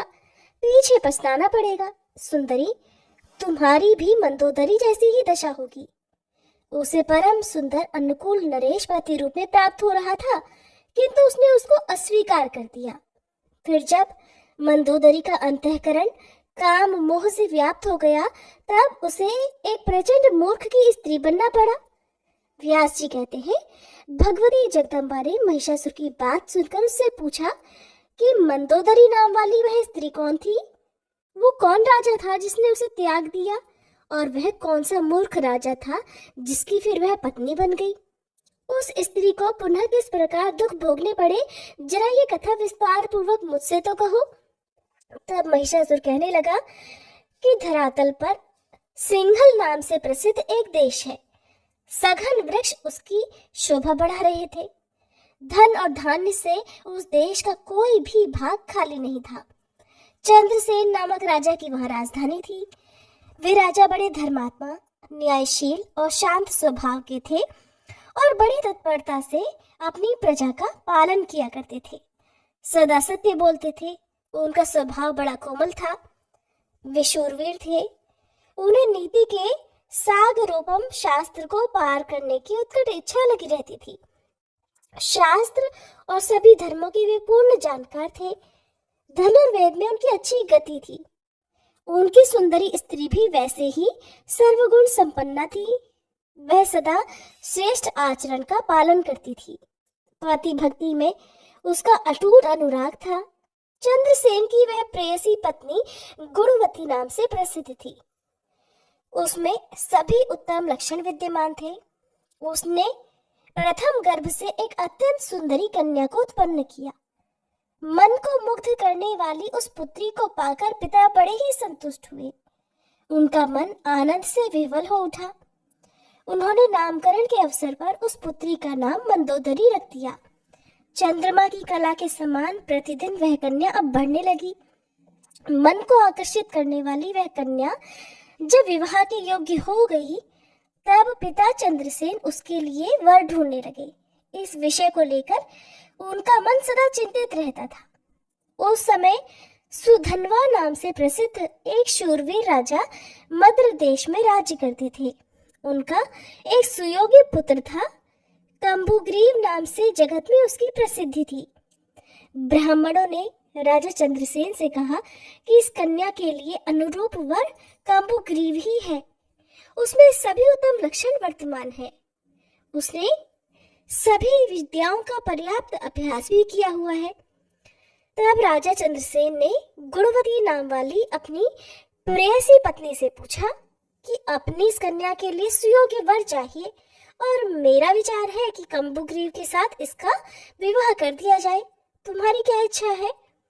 स्वामी की बात सुनकर रानी ने आदर पूर्वक अपनी कन्या मंदोदरी से पूछा कि पुत्री, तुम्हारे पिता राजकुमार कंबुग्रीव के साथ तुम्हारा विवाह करना चाहते हैं। तुम्हें पसंद तो है ना? माता का ये वचन सुनकर मंदोदरी ने उससे अपना विचार प्रकट किया कि मैं पति का वरण नहीं करूंगी। माता, विवाह करना मुझे बिल्कुल भी अच्छा नहीं लगता। मैं कुमारी व्रत में रहकर अपना जीवन बिताऊंगी। माता, स्वतंत्रता पूर्वक विचरण करने की मेरी इच्छा है। मेरा प्रतिक्षण तपस्या में बीतेगा। इस संसार रूपी समुद्र में परतंत्र व्यक्ति को अनेकों कष्ट उठाने पड़ते हैं। शास्त्र के पारगामी विद्वानों का कहना है कि मोक्ष का साधन स्वतंत्रता ही है, इसलिए मैं मुक्त रहूंगी। मुझे पति से कोई प्रयोजन नहीं है। विवाह होते समय अग्नि के साक्षित्व में ये प्रतिज्ञा की जाती है कि पतिदेव, मैं सब तरह से आपके अधीन बन गई। फिर ससुराल में जाकर सास और देवर प्रभृति जितने भी हैं, उन सब के अनुकूल होकर रहना पड़ता है।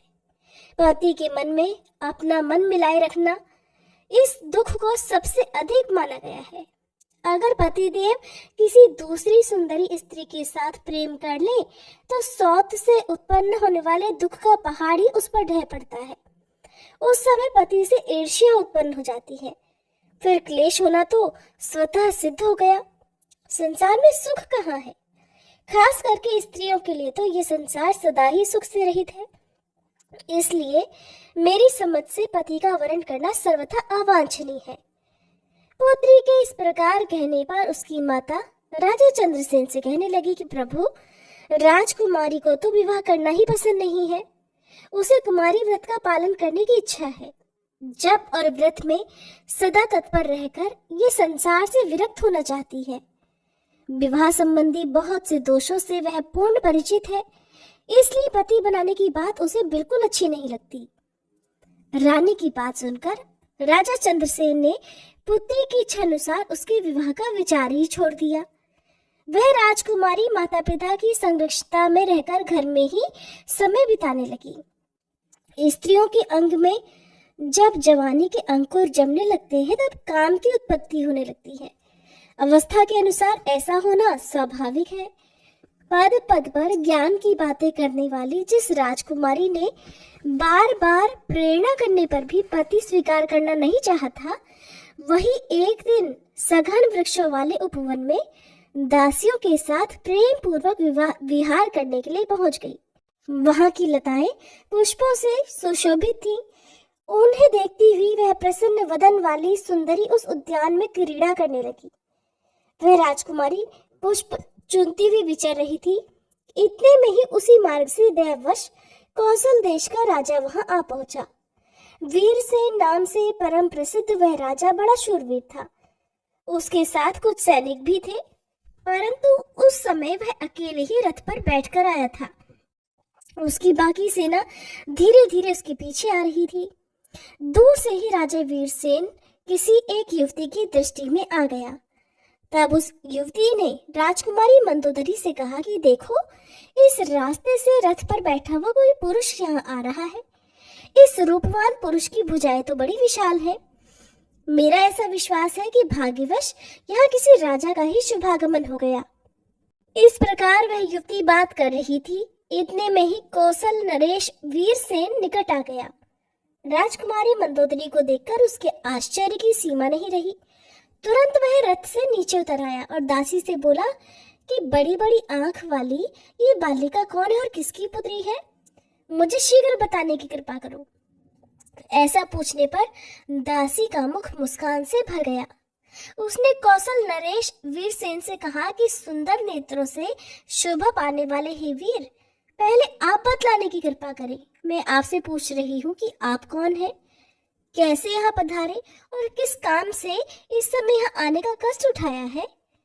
दासी के यूं पूछने पर राजा वीरसेन ने उससे अपना परिचय देना शुरू किया कि इस भूमंडल पर एक परम अद्भुत कौशल नाम का देश है। प्रिय, मैं उस देश का रक्षक हूँ। मेरा नाम वीरसेन है। मेरे पास चतुरंगनी सेना है जो इच्छानुसार पीछे आ रही है। मार्ग भूल जाने से भटकता हुआ ही मैं यहाँ आ गया। मुझे उस देश का राजा समझो। सैरंध्री ने कहा, राजन, महाराज चंद्रसेन की ये राजकुमारी है और इसका नाम मंदोदरी है। ये कुमारी क्रीड़ा करने के विचार से इस उपवन में आई है। दासी सैरंध्री की बात सुनकर राजा वीरसेन ने उससे फिर कहा कि सैरंध्री, तुम तो बड़ी विदुषी हो, तुम मेरी बात राजकुमारी को समझा दो। मेरा कहना है कि सुलोचने, मेरा जन्म ककुस्थ वंश में हुआ है। मैं वहां का राजा हूँ। कामिनी, तुम गांधर्व विधि से मुझे अपना पति बनाने की कृपा करो। मेरे घर अन्य कोई पत्नी नहीं है। मैं तुम राजकुमारी को चाहने लगा हूँ। तुम कुलीन घर की कन्या हो ही। तुम्हारे पिता मेरे साथ विधि पूर्वक तुम्हारा विवाह भी कर सकते हैं। मैं तुम्हारा अनुकूल पति होऊंगा, इसमें कोई संदेह नहीं। महिषासुर देवी से कहता रहा कि राजा वीरसेन के उपयुक्त वचन सुनकर सैरंध्री राजकुमारी मंदोदरी से ये संदेश कहने के लिए तत्पर हो गई।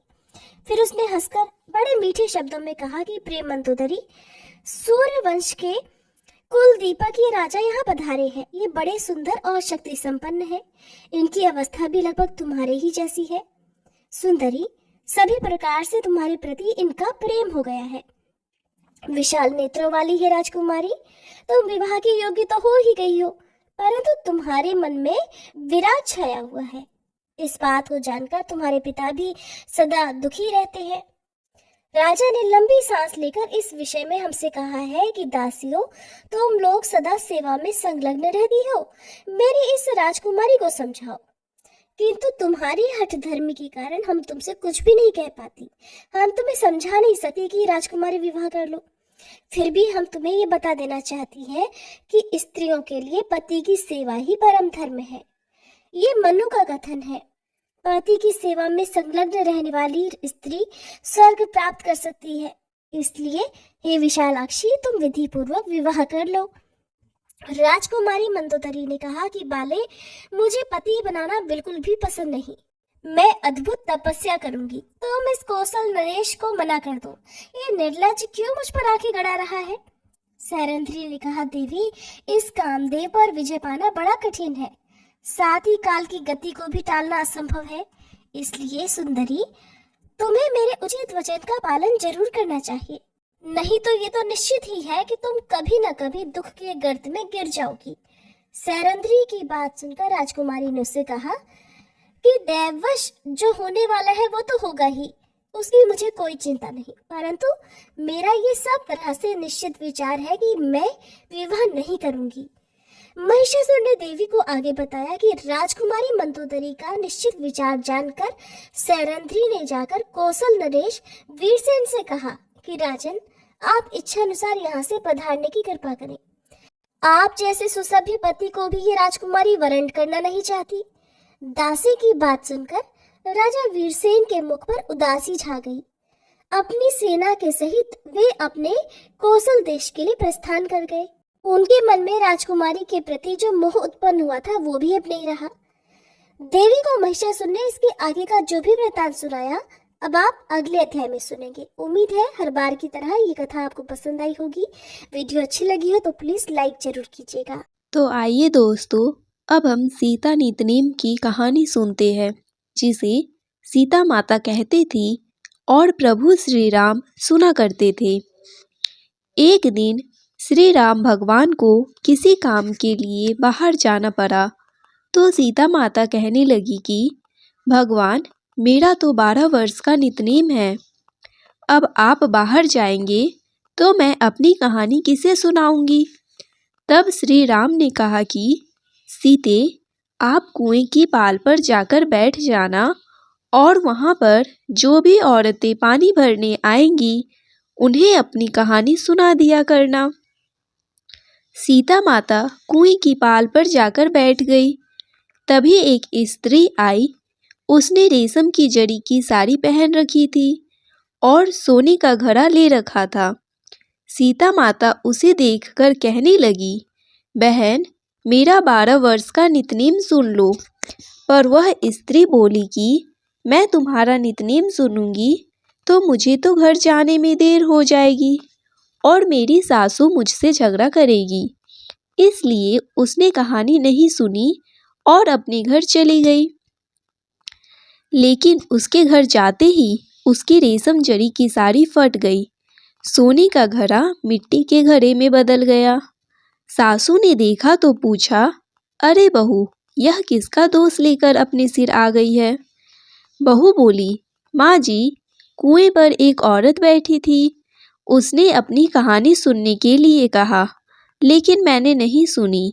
शायद उसी का यह फल मुझे मिला है। बहू की बात सुनकर अगले दिन वही साड़ी और वही घड़ा लेकर सास कुएं की पाल पर गई। सास को वहीं पर सीता माता बैठी मिली तो माता सीता ने कहा, बहन, मेरी कहानी सुन लीजिए। सासू बोली, एक बार छोड़, मैं तो 4 बार कहानी सुन लूंगी। तब सीता माता बोली, राम आए, लक्ष्मण आए, देश के पुजारी आए, नित नेम का नेम लाए। आओ राम, बैठो राम, तभी रसोई जीमो राम। माखन मिश्री खाओ राम, दूध बतासा पियो राम। सुत के पल का मोठो राम, साल दुसाला पोठो राम, साल दुसाला ओढ़ो राम। जब बोलू राम ही राम, राम सवारे सबके काम। खाली घर भंडार भरेंगे, सबका बेड़ा पार करेंगे। बोलो श्री राम, जय राम, जय जय राम। सासू बोली, बहन, कहानी तो बहुत अच्छी लगी। फिर कहानी सुनकर सासू घर चली गई और उसकी साड़ी फिर से रेशम जड़ी की बन गई। मिट्टी का घड़ा फिर वापस से सोने के घड़े में बदल गया। बहू ने देखा तो कहने लगी, सासू माँ, आपने यह सब कैसे किया। सासू बोली, बहू, तू दोष लगाकर आई थी और मैं अब दोष उतार कर आ रही हूँ। बहू ने पूछा कि माँ जी, वह कुएं वाली स्त्री कौन है। सासू ने बताया कि वह तो सीता माता थी। वह पुराने से नया कर देती है, खाली घर में भंडार भर देती है। वह लक्ष्मी जी का वास घर में कर देती है और मनुष्य की जो भी इच्छा हो उसे पूर्ण कर देती है। बहू बोली, माँ जी, फिर तो ऐसी कहानी मुझे भी सुना दो। सासू बोली कि ठीक है, तुम भी सुनो। फिर सास ने कहानी शुरू की। राम आए, लक्ष्मण आए, देश के पुजारी आए, नित नेम का नेम लाए। आओ राम, बैठो राम, तभी रसोई जीमो राम। माखन मिश्री खाओ राम, दूध बतासा पियो राम। सुत के पल का मोठो राम, साल दुसाला पोठो राम, साल दुसाला ओढ़ो राम। जब बोलू राम ही राम, राम सवारे सबके काम। खाली घर भंडार भरेंगे, सबका बेड़ा पार करेंगे। बोलो श्री राम, जय राम, जय जय राम। कहानी सुनकर बहू बोली, माँ जी, कहानी तो बहुत अच्छी है।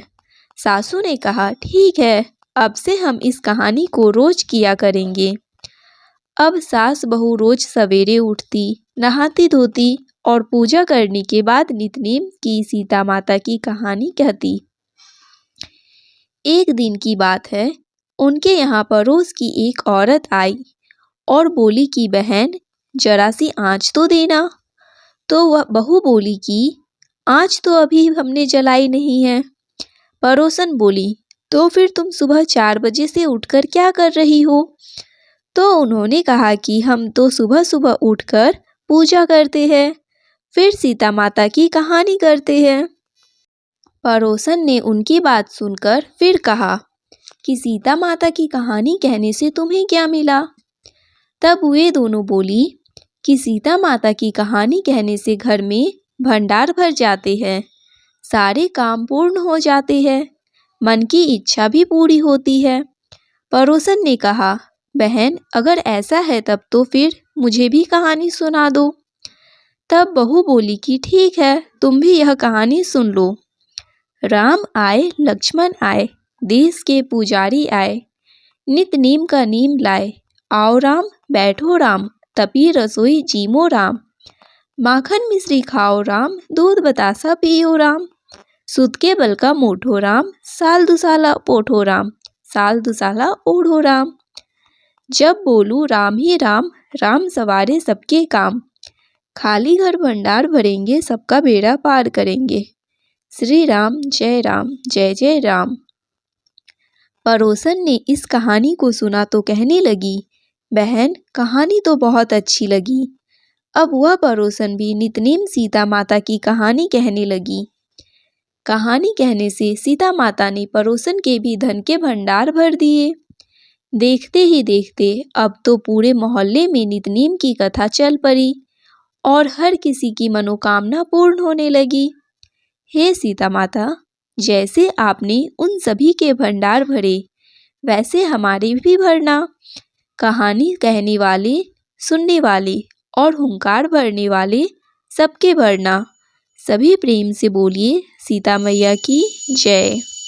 बंसी शोभित कर मधुर, नील जलद तन श्याम, अरुण अधर जनु बिंब फल नयन, कमल अभिराम, पूर्ण इंद्र अरविंद मुख पीतांबर शुभ साज, जय मनमोहन मदन छवि कृष्ण चंद्र महाराज, जय यदुनंदन जय जगवंदन, जय वासुदेव देवकी नंदन, जय यशोदा सुत नंदन दुलारे, जय प्रभु भक्तन के सतहतारे, जय नट नागर नाग नथैया, कृष्ण कन्हैया धेनु चरैया, पुनि नख पर परुपु गिरिवर धारो, आओ दीनन कष्ट निवारो, आओ दीनन कष्ट निवारो, वंशी मधुर अधर धरि टेरो, होवे पूर्ण विनय यह मेरो, होवे पूर्ण विनय यह मेरो, आओ हरि पुनि माखन चाखो, आज लाज भारत की राखो, गोल कपोल चिंबुक अरुणारे, मृदु मुस्कान मोहिनी डारे, मृदु मुस्कान मोहिनी डारे, रंजित राजीव नयन विशाला, मोर मुकुट वेजंती माला, कुंडल श्रवण पीत पट आछे, कटि किंकिनी काछ निकाछे, नील जलज सुंदर तनु सोहे, छवि लखी सुर नर मुनि मन मोहे, मस्तक तिलक अलग घुंघराले, आओ कृष्ण बांसुरी वाले, करी पय पान पूत नहीं, तारियो अकबका कागा सुर मारियो, मधुवन जलत अग्नि जब ज्वाला, मैं सीतन लखत नहीं नंदलाला, सूरपति जब ब्रिज चढ़े रिसाई, मसर धार वारी वरसाई, लगत लगत ब्रज चहन बाहायो, गोवर्धन नख धारी बचायो, लखी यशोद्रा मन भ्रम अधिकाई, मुख मह चौहद भुवई दिखाई, दुष्ट कंस अति उद्यम मचायो, कोटि कमल जब फूल मंगायो, नाथि कालहिनी तुम तिलीनहा, चरण चिन्ह दे निर्भय किन्हे, करी गोपीन संग रास विलासा, सबकी पूरन करी अभिलाषा, कीतिक महा असुर संहारयो, कंस ही केस पकड़ी दे मारयो, मात पिता की बंदई छुड़ाई, उग्रसेन कह राज दिलाई। वहीं से मृतक छयो सुत लायो, मातु देव की शोक मिटायो। भौमासुर मुर दैत्य संहारी, लाए शत दस सहस कुमारी। दे भीमहि तृण चीर संहारा, जरा सिंधु राक्षस कह मारा। असुर बकासुर आर्दिक मारियो, भक्तन के तब कष्ट निवारियो। दीन सुदामा के दुख टारियो, तंदुल तीन मुठ मुख डारियो। प्रेम के साग विंदुर घर मांगे, दुर्योधन के मेवा त्यागे। लखी प्रेम की महिमा भारी, ऐसे श्याम दिन हितकारी। भारत के पारथ रथ हाके, लिए चक्र कर नहीं बल थाके। निज गीता के ज्ञान सुनाए, भक्तन हृदय सुधा बरसाए। मीरा थी ऐसी मत वाली, विष पी गई बजा कर ताली। रान भेजा सांप पिटारी, सालिग्राम बने बनवारी।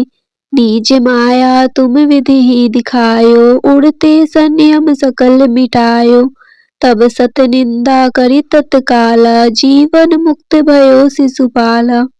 जब ही द्रौपदी टेर लगाई, दीनानाथ लाज अब जाई। तुरत ही वसन बने नंदलाला, बड़े चीर में भीरी अरि मुँह काला। अस अनाथ के नाथ कन्हैया, डूबत भवंबर बचावड नैया। सुंदर दास आ उड़धारी, दया दृष्टि कीजे बनवारी। नाथ सकल मम कुमति निवारो, क्षम हो बेगी अपराध हमारो। खोलो पट अब दर्शन दीजे, बोलो कृष्ण कन्हैया कीजे। यह चालीसा कृष्ण का पाठ करे उड़धारी, अष्ट सिद्धि नवनिधि फल लहे पदारथ चारी। इति श्री कृष्ण चालीसा संपूर्ण। श्री तुलसी चालीसा पाठ। जय जय तुलसी माता, सब जग की सुखदाता। विष्णु प्रिय भवानी, पूजत हरि हर ज्ञानी। नमो नमो तुलसी महारानी, नमो नमो तुलसी महारानी। पाप नाशिनी पुण्य प्रदानी, सब जग की हो सुखदानी। नमो नमो तुलसी महारानी। सब जग की हो सुखदानी, सब जग की हो सुखदानी। जय तुलसी जग की सुखदानी, जय तुलसी जग की सुखदानी। पाप नाशिनी पुण्य प्रदानी, सब जग की हो सुखदानी। पाप नाशिनी पुण्य प्रदानी, सब जग की हो सुखदानी, सब जग की हो सुखदानी। नर नारी जो तुलसी ध्यावे, सब सुख संपत्ति पूर्ण पावे। लक्ष्मी रूप धरो तुम माता, विष्णु प्रिय भव भव दाता। घर में तुलसी रहे निरंतर, होए न दरिद्रता का अंतर। कृपा दृष्टि जब तुम कर देवी, सब विपदा पल में हर लेती। तुलसी पूजन जो नर नारी, करे सदा सुख संपत्ति भारी। कष्ट न आवे रोग न बाधा, सदा रहे सुख सौख्य साधा। तुलसी माता की महिमा न्यारी, महिमा गावे वेद पुरानी। राम नाम को करे प्रचार, भक्तन को दे भव से पार। जो कोई तुलसी चालीसा गावे, भक्ति भाव से शीस नवावे। उसके घर सुख शांति आवे, कृपा तुम्हारी सदा लहावे। तुलसी माता की सदा करो वंदना, शीस नवाए। तुलसी माता की सदा करो वंदना, शीस नवाए। कृपा दृष्टि मुझ पर रहे, संकट दूर भगाए। कृपा दृष्टि मुझ पर रहे, संकट दूर भगाए।